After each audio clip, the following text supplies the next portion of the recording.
Good afternoon. How are you? Well, it's the temperatures have changed dramatically. Thomas Jefferson tells me it's 72 degrees right now. How about that? The humidity, though, is high at 79, but I don't feel it. And the rain clouds all around and gray skies suggest showers, which have been predicted, but they seem to be light. The winds are at 2.1 miles an hour. So that's our state of affairs on the weather watch. But let's consider what else we have to deal with. Imagine two adults who on some level you think know better, throwing insults at each other to the embarrassment of onlookers. Imagine these two people have enormous powers, directly or indirectly, to make good on extreme threats one to the other. And the problem is that's not a fiction, that's what happened. The threats. Trump has moved 2 nuclear submarines after a rough exchange with former Russian president, not Putin, but Dmitry Medvedev. And the exchange prompted Trump to say he moved the submarines there just in case. Now this starts with the tariff war and the discussions with Russia about how this is going to sort out, and we're not apparently any closer to a deal. And so the threats by Trump were somewhat vaguer, but Russia noted that it has nuclear strike capability. This is not a discussion that should be had. Some things just can't be said.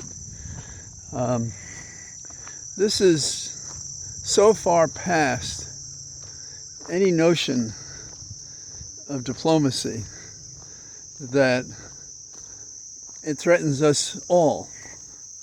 Now, I assume, but I don't know what Putin's conversation will be with his representative to the tariff talks. But who in America will tell Trump to stuff it, that this is not something that we should do? But Trump likes to pretend there's a reality that favors him in all cases. Since that does not happen, he lies about it. So, for example, in the last several months, we haven't had great job figures. They've been going down, they've been stagnant, whatever.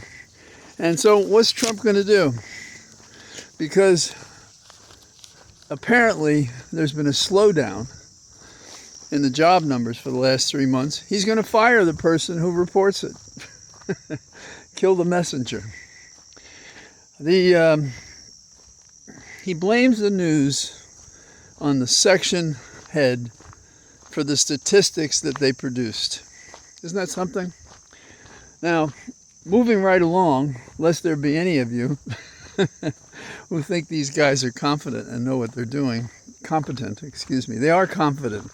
They're wrongly confident. They are bellicose confident. And they are compromising us in every way possible. Now, there's hardly a person on the planet by now who doesn't know who Ms. Maxwell is. And she's been moved to a lower security prison in Texas, a camp really, and some worry that's all the better to deal with, fill in the dots, or we're making her more comfortable and trying to create her distant from others who may or may not have been able to be in touch with her, so that maybe we'll forget about her. The families of the people who were the object of this predatory behavior, they're speaking back. And the families have sent a message, and they claim that Trump is of the view that pedophiles deserve preferential treatment and their victims don't matter. And that is certainly the mark of Trump in a number of arenas, but also in this one. And perhaps in this one, because it's so close to home. We keep getting close to the relationships. He's tight with Epstein. He knows Maxwell. People came from his Mar-a-Lago establishment to, to this Maxwell and Epstein's, I don't know what you call it. It's a tragic drama play, but it's not a fiction. It's real, and people were hurt and used, and it violates all the taboos that as a society we insist upon. But in this case, while the people may be insisting upon it, it's inconvenient to Trump because he's probably a close participant.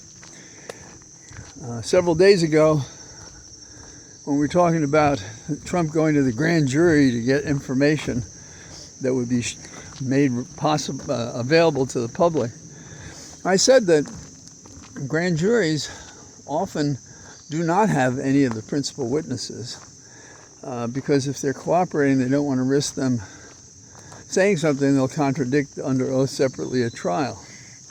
It's not a good motivation, but it can be part of it.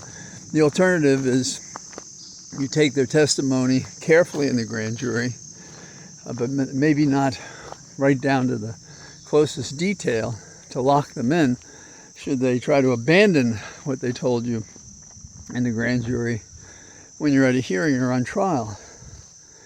But there's also the situation that a grand jury may only hear the hearsay testimony of an agent who summarizes all the evidence that is had that justifies the indictment about to be voted on. These presentations, even in a complex case, may take an hour or less. I know it from experience. Probably any prosecutor you talk to knows it as I do.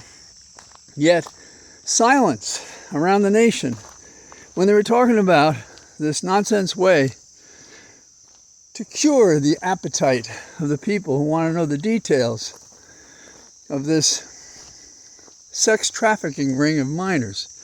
And so here we have these guys again trying to manipulate and declare facts that are not facts, that really are defenses, hoping people don't read or write or talk.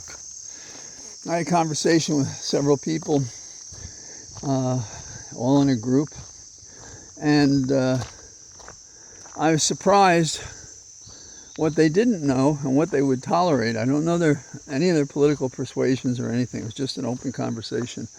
And I found it frightening, frankly, because at one point we discussed education, and I quoted Jefferson, not for weather this time, that a nation expects to be ignorant and free, expects what never was and never will be.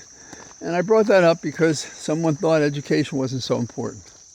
In fact, said something along the lines of that religion was what we needed.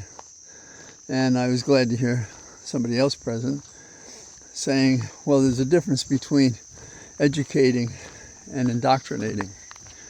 And I couldn't agree more.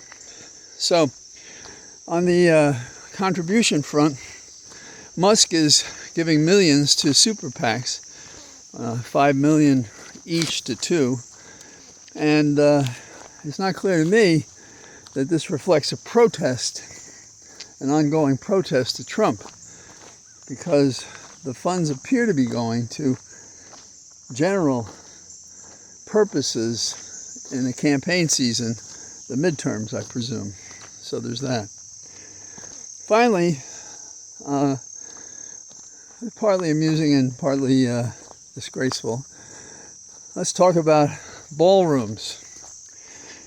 My dad told me, I wasn't with him, although he was a carpenter, electrician, plumber, he'd occasionally get dressed, and even casual wear. He would iron the pants. They'd have a crease, a cuff, and so occasionally he had a good taste and he bought things, and probably that influenced. It's one of the influences on the way I dress and act, I suppose.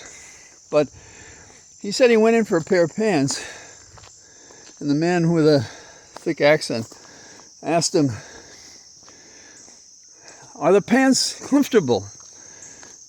And my dad said, "It's like the ballroom in St. Patrick's Cathedral."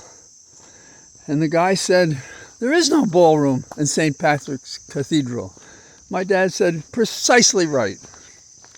Well, not funny at all is the circumstance in the White House. When he's not gold plating chairs and seats and armrests in the White House, as if that could conceal his evil and worthless and common origin and nature, he's decided to have a $200 million ballroom improved at the White House. And you got to think that's a funny expense when we have a guy who doesn't know how to dance. Doesn't know how to dance. Can't dance. That's our boy. And it sure makes sense that in this time when we're asking everybody to, tighten their belts, that he spent $200 million on a ballroom, rather than perhaps for ill, suffering, starving children. But we know the man. The man is a worthless piece of hazunga, and he has no right representing anyone, because what he does is he basically is the super predator. Not just sex, whether it be competence in officials, whether it be things to protect us from COVID, whether it be things to maintain a diplomatic balance with other world leaders, whether it be tariffs that make sense and don't increase costs for the people. Anyhow, we could go on. You all know the problems. And what we have to do is raise our voice, and not to a shout, and not to the conclusion. Tell the anecdotes that make this man the criminal in office he is, the corrupt, craven individual that he is. A man who is marching to a dictatorship, and he's partly there. And the amazing thing is he's partly there because no one stands up and slaps this bastard in the face. And I'm talking metaphorically. Booker comes down on the Senate side and issues a from the heart protestation about everything that's Trump and the current government and the passivity and those who would negotiate to agree with Republicans that have this terrible agenda. And what do the Democrats do? They attack him. What a backward world.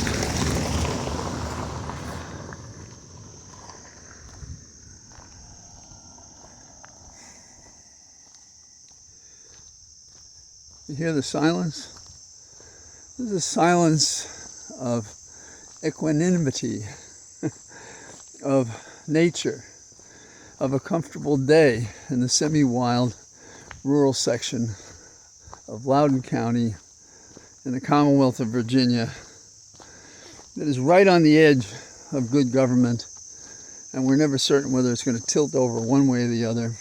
But by November we'll have a good idea, because we have state elections, and we'll see if we are bellwether informing the rest of the nation what can be expected. So for this evening, I hope you're well. I think tomorrow it'll be a little warmer. And so I say goodbye to you from our Cathedral of Trees. All the best. Bye-bye.